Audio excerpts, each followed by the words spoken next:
તો મિત્રો રેન બશેરામાં એમની બેન મારફતે કોઈ વ્યક્તિ અહીંયા મૂકી શકે એવી પોઝિશન એમની છે નહીં. અને આ જમાનામાં તો કોઈનું નથી હોતું, તો કોઈ એ રીતે થોડી કોઈ રહે એમની જોડે. એટલે અત્યારે એક કોલરની વાત થઈ છે, જે કોલર સાકરબેન છે, પોતે અપંગ છે અને બહુ સારા એવી સેવા આપી રહ્યા છે એ બેન, અને અપંગ છે. તો એમને ત્યાં 2 દિવસ રહેવાની વ્યવસ્થા કરી છે. એમને કે લેતા હું અહીંયા, તો અત્યારે અમે એમને ત્યાં લઈ જઈએ છીએ. જઈશું વિજયભાઈ? હા, ભરતપુર મોકલ્યા હોત તો વાંધો નહોતો. હા, તો મિત્રો આ બેન છે, જો સાકરબેન છે, એમને કોલર છે. એમને કીધું કે અહીંયા ફૂટપાથી ઉપર અહીંયા કણે ખાટલો એક ઢાળી આપો, હમણાં 2 દિવસ પછી એમની બેન વ્યવસ્થા કરશે કંઈક. આ તો એ છે ને પેરાલિસિસ છે, તો મેં કીધું એકવાર તમને કન્ફર્મ કરી દઉં. તો નાસિરભાઈ આવે છે, જોડે જોડે મોકલી દઉં. હા ને? એ હા ભલે, થેન્ક યુ. તો મિત્રો સિદ્ધરાજસિંહ ઝાલાજી રેન બશેરા છે ઓડવ, એમની જોડે વાત થઈ ગઈ છે. તો એમણે કહ્યું કે તમે અત્યારે કોઈ વાંધો નહીં, તમે તારે મોકલી દો અહીંયા, ભલે પેરાલિસિસ હોય. તો આપણે અત્યારે સાકરબેનને ત્યાં મૂકવા આવ્યા હતા, પણ સાકરબેનને ત્યાં અહીંયા રોડ ઉપર જ એમનો ખાટલો રાખવામાં આવે છે. તો રાત વરતનું કંઈ પડી જાય તો બહુ મોટી પ્રોબ્લેમ થઈ જાય. તો એના કરતાં આપણે સિદ્ધરાજસિંહ ઝાલા છે, સર્વસમસ્ત ફાઉન્ડેશન, એમની જોડે આપણે કોન્ટેક્ટ કર્યો, એમને વાત કરી. તો કે કંઈ વાંધો નહીં લાલાભાઈ, અહીંયા મોકલી દો, હું 2-4 દિવસ સાચવીશ, કોઈ વાંધો નહીં. અને ત્યાં માણસ મૂકવાની બહુ પડશે, પણ બેન જોડે હાલ બેન એકલા છે, એમની જોડે કોઈ વ્યવસ્થા છે નહીં કે કોઈ માણસને ત્યાં રાખી શકે. પણ સિદ્ધરાજસિંહ સર્વસમસ્ત ફાઉન્ડેશનમાં વાત કરી તો એમણે કીધું કે કોઈ પ્રોબ્લેમ નથી લાલાભાઈ, તમે તારે ભલે પથારીવશ હોય, પેરાલિસિસ હોય, પણ તમે મોકલી દો, અમે 2 દિવસ એમનું અહીંયા ધ્યાન રાખીશું. કોઈ વાંધો નહીં, 2 દિવસ 4 દિવસ તમે તારે કોઈ પ્રોબ્લેમ નહીં, મોકલી આપો. તો બેન અત્યારે ઓડવ સિદ્ધરાજસિંહ ઝાલા છે, જે સર્વસમસ્ત ફાઉન્ડેશન છે, બરાબર, ત્યાં રેન બશેરા છે, એમની જોડે મેં વાત કરી. તો મને કે કંઈ વાંધો નહીં લાલાભાઈ, તમે તારે મોકલી આપો, અને ત્યાં તમારે રહેવાની બી જરૂર નથી, બરાબર, કોઈને મૂકવાની જરૂર નથી. પણ તમે 2 દિવસમાં એમની રૂમની વ્યવસ્થા કરી અને પછી તમે ત્યાં આગળ એમને લેવા જજો. અત્યારે તમે એમની જોડે જાઓ એટલે તમારે જોવાઈ જાય કઈ જગ્યાએ મૂકે છે, બરાબર, હે ને? ના, એ વાંધો નહીં, એ તો ત્યાં એ બધું તમે તમારી રીતે સમજાવી દેજો. કોઈ ડાયપર છે, આ છે, તે છે. હા નાસિરભાઈ, બરાબર ને વિજયભાઈ? ચલો, ના હવે એ બેન આવશે તમારી જોડે, ભાઈ આવશે, બરાબર.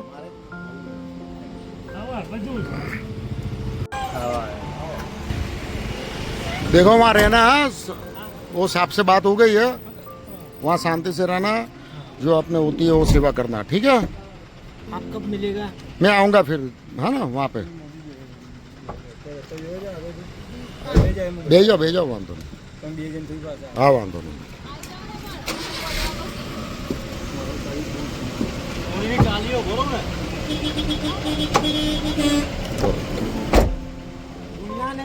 अरे नहीं 100%.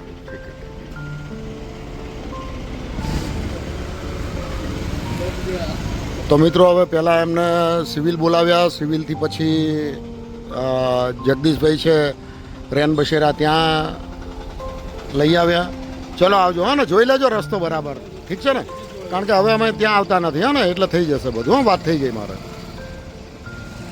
પહેલાં મેં કીધું એમને સિવિલ લઈ આવ્યા, સિવિલથી જગદીશભાઈને ત્યાં લઈ ગયા, જગદીશભાઈથી અહીંયા આવ્યા. તો એ બિચારા જે કોલર છે સાકરબેન, એ બી અપંગ છે, બરાબર. હવે એ અપંગ છે ને રાત વરતનું કંઈ હાના થાય તો એ અહીંયા ફૂટપાથ ઉપર ખાટલો ઢાળવાનું કીધું. તો હવે એ કઈ રીતે સાચવી શકે? તો આપણે સિદ્ધરાજસિંહ જે છે ઝાલા ઓઢવ, જે સર્વસમસ્ત ફાઉન્ડેશન, એમને વાત કરી તો કે વાંધો નહીં, 2 મોકલી દો, તમે તારે કોઈને રહેવાની જરૂર નથી. આ બહુ જોરદાર કામ છે. તો એમને રાખશે હમણાં ત્યાં થોડો ટાઈમ, પછી એમની બેન ક્યાંક વ્યવસ્થા કરી અને પછી પાછા લઈ જશે. એટલે હવે ખરેખર વિજયભાઈ પરિવારવાળા જે હોય ને, કદાચ પરિવારવાળા એટલે મીન્સ કહેવાનો મતલબ શું છે વિજયભાઈ, કે મા બાપ ના હોય, ભાઈઓ ના હોય, બરાબર, કોઈ ભાભીઓ ના હોય, ભત્રીજા ના હોય, એ બેન બિચારા વેઠી રહ્યા છે અત્યારે તકલીફ. કંઈ વાંધો નહીં, કે ગમે તેમ હું કરીને હવે મારા માથે આવ્યું છે તો મારે કરવું તો પડશે. પણ 2 દિવસનો મને ટાઈમ આપો. તો 2 દિવસ આપણે સર્વસમસ્ત ફાઉન્ડેશન ઓડવ ખાતે મૂકેલા છે, બરાબર, હોમ સેન્ટર ખાતે. એટલે હવે હું તો એટલું જ કહું છું વિજયભાઈ, કે ભલે એક બેન હોય અને આ રીતનો કોઈ કેસ આવે તો વિજયભાઈ બહુ સમજી વિચારીને લેજો. કારણ કે આપણે અમુક સંસ્થા કોઈ બી હોય, આપણે કોઈ સંસ્થાનું નામ બી નથી દેતા, બરાબર, પણ ગમે તે હોય, આપણે એમના આશરે જ લઈએ છીએ, કારણ કે આપણી જોડે તો આશ્રમ છે નહીં કે કોઈ રહેવાની વ્યવસ્થા છે નહીં, બરાબર. ના રેન બસેરા છે ના આશ્રમ. હા, કશું જ નથી. આપણે તો એક નિભાવ સ્વાર્થે સેવા આપીએ છીએ, આ રીતે હેલ્પ કરીએ છીએ. પણ આપણે એમને લીધા પછી આપણને બહુ તકલીફ ઊભી થાય છે આ રીતે પાછા આવે ને તો. એટલે હવે કોઈ બી પરિવારમાં એમની ખાલી એક બેન બી હોય ને તો આપણે બહુ સમજી વિચારીને કેસ લેવાના, કારણ કે મળી છે આપણા એક શીખ મળી ગઈ. મળી છે. કારણ કે પોતાની બેને વિજયભાઈ કોર્ટ એફિડેવિટ કરીને બી લખીને આપ્યું છે કે આ ભાઈને કંઈ બી જવાબદારી કંઈ બી થશે ને તો એની જવાબદારી મારી રહેશે, એવું તો લખીને તે આપ્યું છે. છતાં પણ તે છતાં પણ આજે પાછા હતા ત્યાં આવીને ઊભા રહી ગયા. તો કંઈ વાંધો નહીં, એમના કિસ્મત આપણાથી જે થતી સેવા આપણે આપીશું. અને તમે બી સેવા કરીએ, ખૂબ જ સારું કરો છો, આપણે જોડે કરીએ છીએ. પણ એ તો કહું છું આપણે જોડે કરીએ છીએ, પણ ક્યારેક હું નથી હોતો તો તમે એકલા જતા રહો છો, હું બહાર ગામ હોય તો.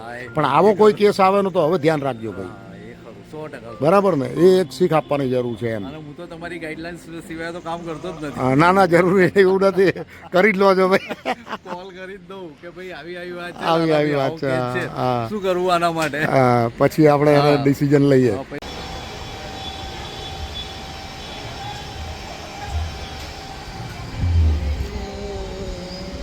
સર્વસમસ્ત ફાઉન્ડેશન સિદ્ધરાજસિંહ ત્યાં આવી ગયા છીએ અત્યારે.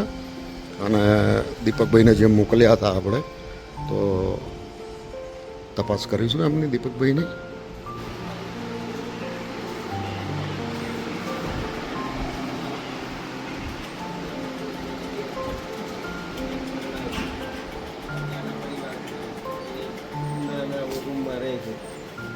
આ ભાઈ કુંવારા છે, ફાધર મધર છે નહીં ભાઈ નહીં. દીપકભાઈ કેવું છે? સારું છે ને? બોલી શકો છો? હા ને? તો કેમ તમે રડ કરો છો? એક કહો તો મને. રડવાનું નહીં, હા, શાંતિથી અહીંયા રહો. તમારી બેન તમને મળવા આવતા રહેશે, હા ને? આવે છે ને?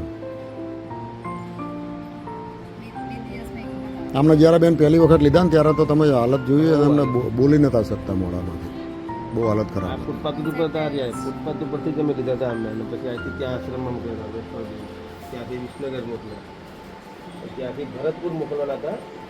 પણ એમની બેન કે ના, આમને બી જનસાધના મોકલ્યા હતા, પછી ત્યાંથી ઉમટા મોકલ્યા હતા. હવે એમને છે ને 2 દિવસ અહીંયા સારું છે ને તમને? કોઈ પ્રોબ્લેમ નથી ને? હા, બસ શાંતિથી થોડું જે કીધું એ પ્રમાણે કરવાનું, હા ને? હા, મળવા આવે છે ને અમને.